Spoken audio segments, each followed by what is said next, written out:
When you hire someone, you know exactly what you're hiring them for, right? You have a job description. Do you have a job description for your AI?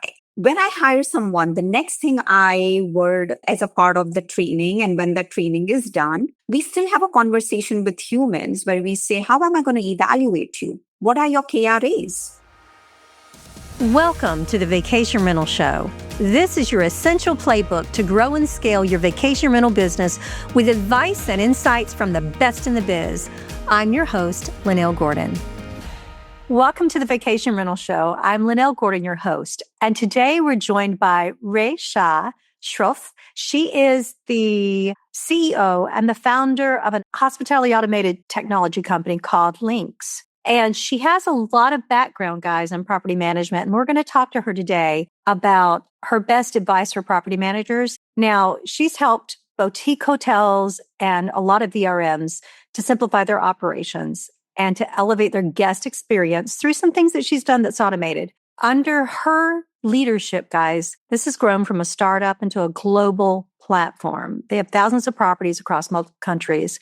So her background spans hospitality, real estate, and technology. So she brings a really practical perspective to one of our industry's biggest conversations right now, separating the AI hype from the real operational challenges that property managers face every day. Welcome, Resha. Thank you so much for having me. I'm looking forward to our conversation today.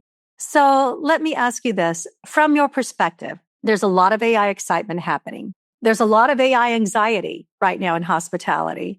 What are operators getting wrong about AI adoption in their property management companies? Great question. I think it is important to say that we all know and believe that AI is the present and AI is the future. We all, as founders, operators, managers, know that we need to adopt AI. Then the question comes where and then how. And this is where I see the most confusion, because right now what I see operators doing is, let me just get anything that has AI marketed on it, whether it really means AI or not. Most operators don't understand what agentic AI is. But if there is a PMS or a software vendor that says I'm agentic AI, everybody's like, yep, that's the one I want to buy because that's the one I know has the highest hype around it, right? So if an operator is implementing any AI but doesn't quite understand the role of that AI within the organization, is it replacing people? Is it supplementing people? Is AI on the forefront or AI works in the background and people show up as the faces in front of the guests or the owners? Then their AI implementation strategy will only last them a year, maybe if God is kind, maybe 2 years. So I think the first thing I would want to say is have an overall strategy for your organization. Step 2, decide whether you're beginning your AI journey externally, meaning facing your guests, facing your owners, or is it internal? What operation pieces that you have running between 3 or 4 systems that AI is going to help you bridge by making a dashboard that you can trust that's pulling from multiple software systems. Having that approach identified is the most important one, because what owners again are doing is implementing a little bit of both and then getting more there. The third piece, whatever you pick, train your AI. AI is as generic as you will allow it to get. So the quality of the data that is fed into the AI, and is AI in auto learning mode? These are very important things to evaluate before you implement AI and how you implement AI. Explain to people what agentic is. Great question. So let's go back to looking at people and teams. When we as owners, operators, founders build a team, we know exactly what our team structure is, what our corporate organization looks like. Do we have guest services? Or in a vendor ecosystem, do I have support? Is it just call? Is it chat? Is it email? Is it text? Is it an Airbnb in-app messaging that I have to do because otherwise I can't be on that platform? So what are my channels and what are the people that I need to have in place for those channels, right? And then you'll have someone in owner management, right? You'll have someone in sales, you'll have someone in marketing. So when we look at agentic AI, is really going down to saying to do anything really at an organization level, your AI cannot act as one single person or one single team. It needs to have data and capabilities that are cross team for it to really work. So if someone wants to upsell to a guest, that's a different skill set. That's negotiation. That's understanding how I price. What is my cost of providing this service? And can I really afford it at this price point? Versus guest services about compassion first and monetary advantage after. So these are two different skills, but we want one single AI to do both. And that's where the problem begins. Different skills, different AI agents. So my understanding is agentic is when it can act independently with a goal in mind rather than just responding to a question that's asked to it. Like you take initiative, like that particular AI that you've trained takes initiative, makes decisions, and follows through. And that's the difference in agentic and my lower language rather than not as technical. You're absolutely right, because there are so many different ways to understand technology. Let's take that same example. When you hire someone in guest services versus you hire someone in maintenance, you expect your head of maintenance to be able to do everything with respect to maintenance. You don't expect them to come and ask you which batteries should I buy. No, you don't, right? You expect them to take those decisions by evaluating the price of a battery and comparing it, or should this be a part of a owner maintenance plan offered at $79 a month flat fee, whatever it is, right? You trust that person to run that part of the organization for you. So that's now comes to that part of the definition that you're talking about. Once I know who I have on my AI team with different skills, can that AI act independently, collect data, evaluate it, understand my goals? Is my goal revenue at no cost, or is my goal revenue only if it leads to certain profitability? Do I want to discount this? Do I not want to discount this? So it understands my objectives, understands my goals, understands the timelines I want to reach those goals, and then can strategize and execute on it. And then it can learn. That guest did not purchase that upsell for $75 early check-in. Am I going to try 65? And does that work for us as an organization to generate that additional ancillary revenue? So yes, agentic, once you take it up from skill, you're now looking at, can it do it independently? Can it collect data? And then can it also make suggestions and wait for your approval if it thinks that maybe we should try 65? We've had chatbots for a long time, and chatbots, they'll put a question in, it'll throw out a list of houses, it'll tell them how to book a trip. But the agentic AI that you're talking about would compare the flights. It could check their calendar. It could organize the whole itinerary by itself and make bookings if it has the right permissions. So that comes to my next question. How do you train your AI? Great question. So I think that's where I believe there are two things that can really, really help, right? This is where the vendor ecosystem that really understands what it takes to complete the entire guest journey and having that inbuilt into how the base AI is trained itself. Now, again, a little bit technical, but we all know that no matter who the vendor is in this ecosystem, whether it's Lynx or it's somebody else, when we offer an AI chat product or an AI voice product, we're still relying on one or the other LLMs behind the scenes, right? It could be Gemini, it could be Claude, it could be ChatGPT, it could be something else. And that's just a learning machine. But how do you train it as a vendor comes first. So this is where property managers need to understand the real technology and how the AI, the base AI itself is architected by the vendor you're purchasing from. What has the vendor done to really train this AI to work in hospitality for short-term rentals? rather than just a generic chatbot that can answer questions based on 5 documents you upload and 1 PMS connections you make. And again, that's where the vendor ecosystem will play in a role. How much is the vendor allowing you to configure your own AI, teach your own AI? And while I can't comment on others, I can give you an example of how we allow our customers to do that. So we actually have a very simple widget, which literally says, train me.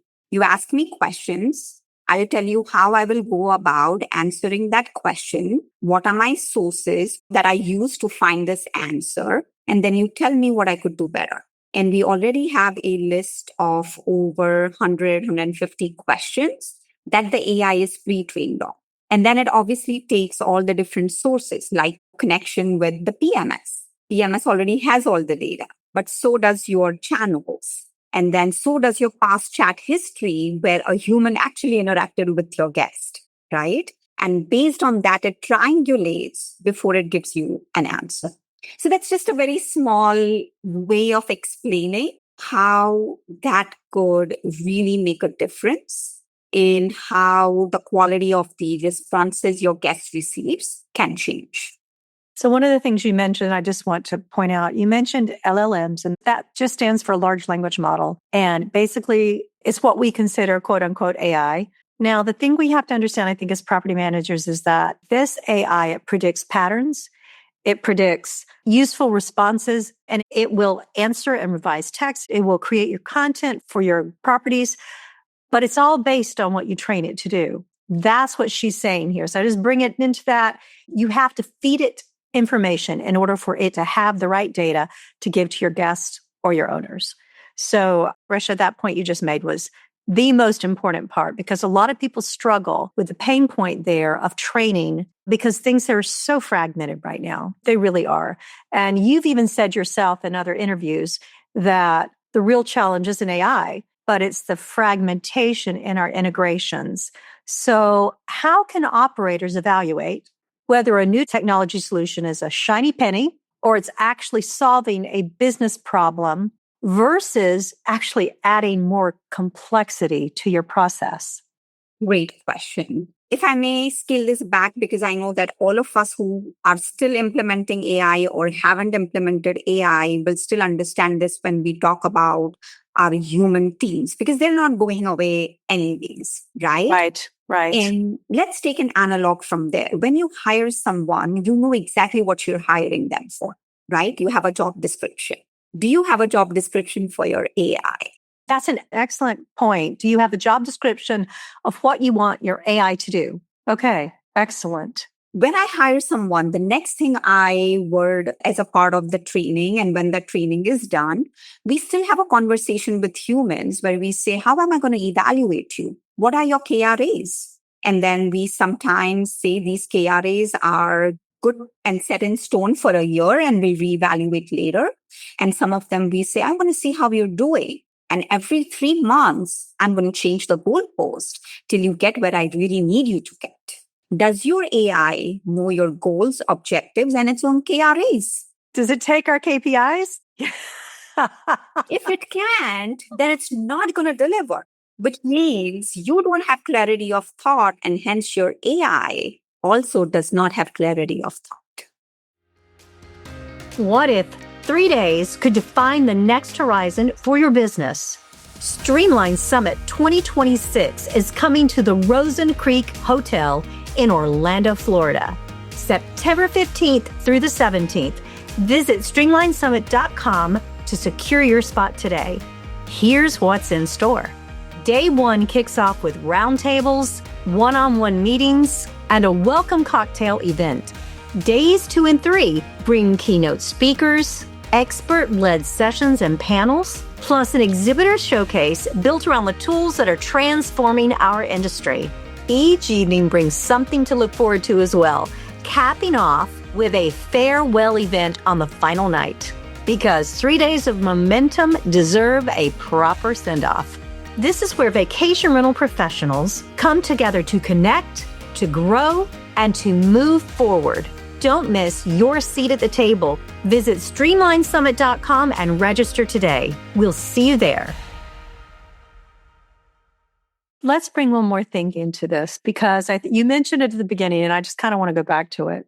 It seems to me that it's incredibly important that we have a centralized ecosystem across the software, across our locks, across our messaging that goes out, across all of our platforms with guest communication and guest marketing. We need a centralized system. And is that what you're saying that agentic AI is good to do? Because I think that's true too. Yes, that is absolutely true. Because the quality of AI depends on the number of sources or data it has. And then what AI is extremely good at doing, like you said, pattern recognition. What's changing between, let's take an example. We have so many customers between Lynx and Streamline, right? Customers are doing so much work within Streamline without. And we love you, just letting you know. Thank you. So there's so much that they do within Streamline, within the Streamline's housekeeping with how you maximize revenue and price your properties and things like that. And that all is very important data, which Streamline is very good at exposing that to its vendor ecosystem. As Lynx, we use those sources. And that becomes one of the source AI is trained on. What is the customer already setting their rules within Streamline? What is the communication that is already going out of Streamline inbox? Because if a question was answered there once, AI within Link should not be trained on it. It should automatically be trained, right? A human doesn't have to do anything. Right. So the quality of the source, the quality of the integration, and the number of sources your AI depends on before it takes a decision is extremely valuable in the quality of the output it generates. Okay, so we can put this into real life language, guys. If you have an agent that you're training, let's just say it's a reservationist and you're training a reservationist. Imagine being able to feed into that, the head of your reservationist, every single one of your properties, every single one of the amenities, every single one of the past guests that's ever come, all of the reviews that have gone into it, everything about a particular property in your inventory. And AI does that and it remembers it. So based on that type of training, the better you train your reservationist, the more properties that you will sell because they'll immediately have an answer for the guest. So Resha, let's look ahead a little bit. As fast as AI is growing, like 2 months ago, AI was completely different than it is today. In January, I was writing some software with AI. Today, I don't do that anymore. Now I just have agents and I tell it what I want and it writes it itself. Although it almost wrote itself before in January, but now it's July. Okay, it's totally writing itself. So looking ahead at how quickly AI is progressing realistically in hospitality over the next few years without removing the human element, because we never want to remove that. We want our guests to hear us. What role will we put AI in the future? Anything and everything. That's the honest answer. I'll give you an example of me as a CEO, which every property management company's CEO, owner, founder can replicate. Today, I have an executive assistant, which is AI. It does everything that I would have hired a human to do before. And I'll give you a few different examples. This is something I built over a few hours in Claude. So it's something that anyone can do it. And if there's anyone listening here who wants me to help you do it, I'm happy to help you do this. Believe it or not, I'm doing that this afternoon. I've got some other things I'm building. And that's exactly what I'm doing is building a new part of my EA. So I'll give you a few small examples, right? That AI is already doing at the executive assistant layer, and then what it does at every different layer within our organization. Because I think having that practical information is more relatable. 100%. You're exactly right, Resha. Yeah. So first thing that AI does for me while I haven't even woken up is it will scan through my emails. So it obviously has drafts for me to review and send. The second thing it does is looks at my calendar. It tells me which meetings are new, which meetings are recurring. And here's the beauty of how I've done this. Every recurring meeting, AI has to go back and review last 1 month of recorded transcripts of every meeting I've had. I want you to say that again because I didn't quite get it. Well, I record every meeting that I do. Yes, we all Right. do. Yes. We all do. So those transcripts are already in my Google Drive. We use G Suite. AI, if it finds a recurring meeting on my calendar, meaning a meeting that's coming up again, same subject or same person, it will go back and look at 1 month of prior recorded meetings with that person or on that subject, and then tell me everything I need to ask this person, whether they did it or not. I'm so doing that this afternoon when I finish. I'm so going to steal that part. I hadn't thought about doing that. It will also tell me there is no confirmation that this thing was implemented by the team. Ask for an update. Oh, It does that with every vendor I meet, every distributor I meet, every customer I meet. I love that. So there's no ball that's getting dropped because there is only so much I can remember. But if I'm meeting someone once a month, reviewing our support metrics, I need that data. And so that's another thing it does extremely well. The third thing I ask it to do is look at our entire company chatter. So we use Google Chat, emails, meetings, everything, and tell me anything that's getting dropped in the company that's not working as expected, a customer that's not happy, but nobody's told me about. So here's my team like, how do you know that happened? I said, I know. I'm watching you because I have AI watching everyone. And I can do that too for my nonprofit. That's one of the things I need to do. Guys, you just think about how important that is. If you are the head of your company, you should have copies of all the emails that go in and out of that company. Okay. And you should be able to see whether or not people are actually doing what they've been asked to do, or whether there's a customer that's not been helped. And you shouldn't have to do like I did yesterday and say, wasn't there someone that needed XYZ last week? Where is that? I shouldn't have to be the one to remember that or to have notes by my desk. AI should do that for me. So yeah, 100%. Here's a beautiful thing. I started doing this. All my team leads, my head of departments started realizing she doesn't miss a thing. She doesn't forget a thing. So you know what they started doing? They did the same thing. They did the same thing. They're like, we can't be on a meeting without having the answers to the questions we discussed over the last 4 weeks. She's not going to let anything slip in the crack. So what happened? More efficiency. They're coming prepared because they don't want to look foolish in front of me. And that's amazing, right? Because I don't want them to look foolish. I just want to get done. You just wanted things done. Exactly. 100%. So this is all very, very good information. I'm actually implementing a AI 1, 2, 3, 4 with someone who is also a property manager, and he uses it in a very similar way. And I'm sure that there are things that you haven't mentioned. I'm sure you use it for financials. I use it for all my financials. It pulls my reports out of QuickBooks and it actually analyzes them and tells me where I need to look and what I need to do. And then at that point, I can actually focus on where I need to put my marketing efforts and where I need to change processes and things like that. So guys, if you're not using AI to help you do those things, please contact someone that knows that. You can reach out to me and I will give you a list of people for whatever kind of thing that you need. And I'm sure that Resha would be happy to chat with you about it as well. And we have lots of people at Inhabit that would be happy to talk to you guys as well. So don't let this opportunity pass you by. It is not so difficult that you can't do it. Absolutely agree. Please do it. And I think there are a lot of people out there in our industry that are willing to help. So just ask. Yeah. So for operators that are feeling like they're overwhelmed with how fast this tech has changed and come into their businesses, what advice would you give to them about where to focus first? My preference, genuinely, as an operator, is to focus internal first. Because when you're learning, and let's say you make a mistake, it's still an internal mistake.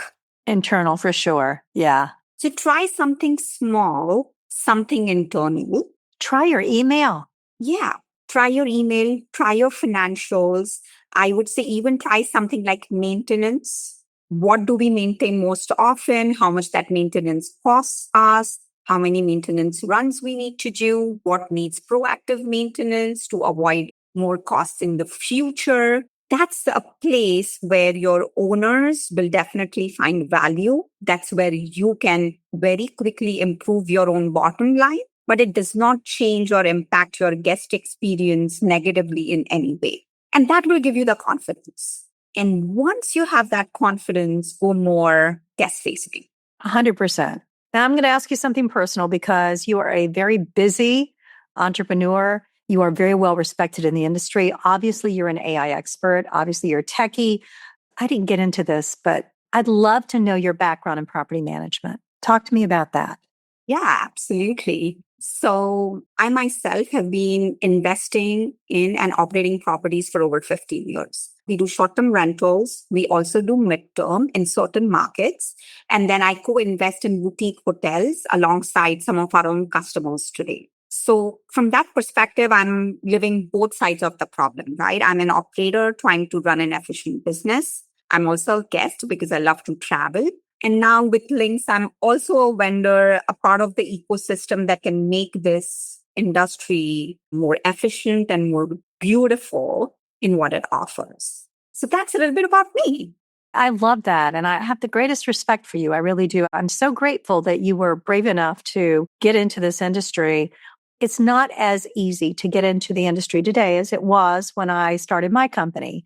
So I have great respect for those who are still on those front lines pushing in to help property managers do better. Outside of your work and your entrepreneurship, what helps you to stay grounded amid the very fast pace of technology today? That's a great question. And I think the answer has changed over time, meaning what I was able to do for myself when I started the company 8 years ago versus what I'm able to do today. Having a team is different. So I would always say that founders, owners, please recognize this is a journey and you might be spending a lot of time, or as we call it, the midnight oil in the early years, but always be aware that you need to build this in a way that it can be self-sustaining, because that's when you can go back and connect to your own roots. So I love nature. So I go out for walks. I meditate regularly, and I highly recommend that to anyone, even if it's 5 minutes. I do listen to a lot of instrumental music, especially flute, and I find that very calming. So when I have a day where I'm like, everything's falling apart, I'll take a 10-minute break and I'll put on music and just walk. And that allows that anxiety that is building up, potentially the fear that was going to make the decision, take a step back. From there, I would return back to my center and I say, why am I doing this? What is my purpose? Right? And then I want to make that decision from that purpose, not from fear, not from desperation. And that has been the most life-changing way of doing things, I would say, in the last few years. And I'm very grateful that I have a team that allows me to do that. And being able to delegate, being able to scale the company because I trust them to do the right thing has given me so much more time to spend with my own kids and with myself. And I think that's the most important. If I couldn't spend time with myself, I don't think I could return back to the center again and again in 10 minutes. No, I understand that. That's a very good way to rest your heart. It is. I can totally relate to that. Is there any other advice you'd give to property managers, Resha?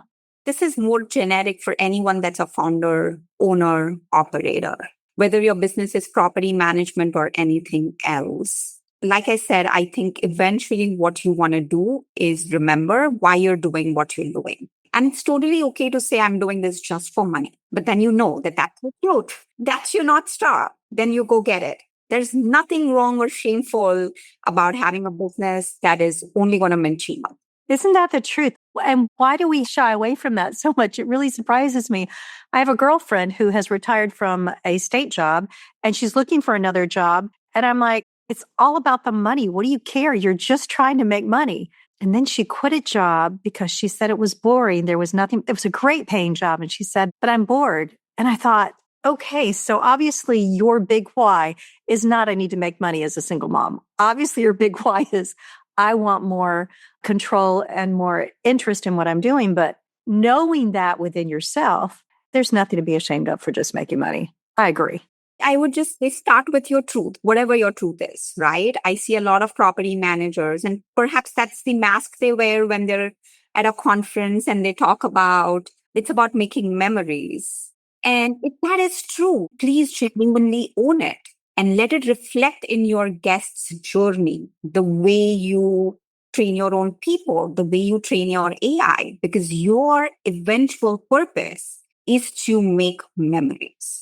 But if that's not that, it's not number one, number two, number three, then be honest about it. Because then you can't tell your AI it's about making memories and then also tell it your KRAs to generate $1 million in ancillary revenue. Exactly. That's true. That's true. Be honest with yourself first and then with AI, because it totally does make a difference. Yeah, because you're training it. You're training it on what to do, guys. And if you want it to make a good decision on whether it can say, okay, $75 a night, we're selling like hotcakes, the early check-ins, go to 80 or go to 85, there you go. As opposed to saying, oh, we're good. And I think the genuine contrast there is the more AI we have, the more truthful we need to be to ourselves. Because if you're not honest, your AI will just replicate your dishonesty 10 times faster than any human can. That's so true. I had never thought about that, but what an incredibly good point. That's an excellent point. And so that's my message. Be true, own it, then go tell your AI. That's what we're after. And make sure your AI is in learning mode. Because that's what you said. Resha, thank you so much for being on the program. I'm really grateful for you sharing. I mean, those tips for your executive assistant, those are really good tips for people. Those are things that people can go home tonight and do. That's something I'm working on this afternoon. I'm so going to take the recordings and those transcripts because I do feed them, but I never thought, gosh, I probably should stick all that right there. And it's so easy. It's like, It is. Click done. Yep. Think of all the sources of information and feed it. Oh, that's a really good way to think about it. And guys, think about where your sources of information are. And Resha mentioned Google Drive. Where are your sources of information? Feed it your database. Feed it everything. All right. Feed it and watch it grow.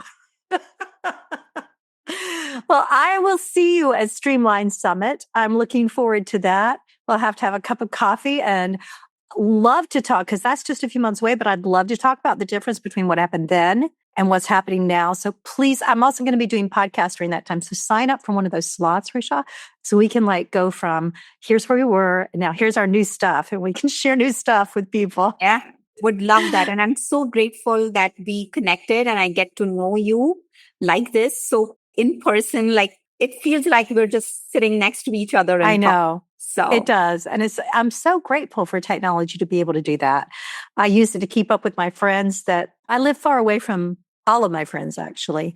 So it seems like we're next door when we are able to do that. So that's another thing, guys. Don't forget to keep up with your friends. Don't forget to set some meetings aside each week just to chat with friends. And you don't need a counselor. You just need friends.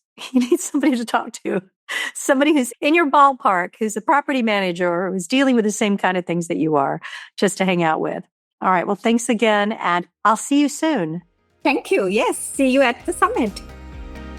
This episode of the Vacation Rental Show is brought to you by Streamline. To find out more about how Streamline can grow your vacation rental business, visit streamlinevrs.com. Make sure to search for the Vacation Rental Show in Apple Podcasts, Spotify, and YouTube, or anywhere else podcasts are found, and hit subscribe so you never miss an episode. On behalf of the team here at Inhabit, thanks for listening.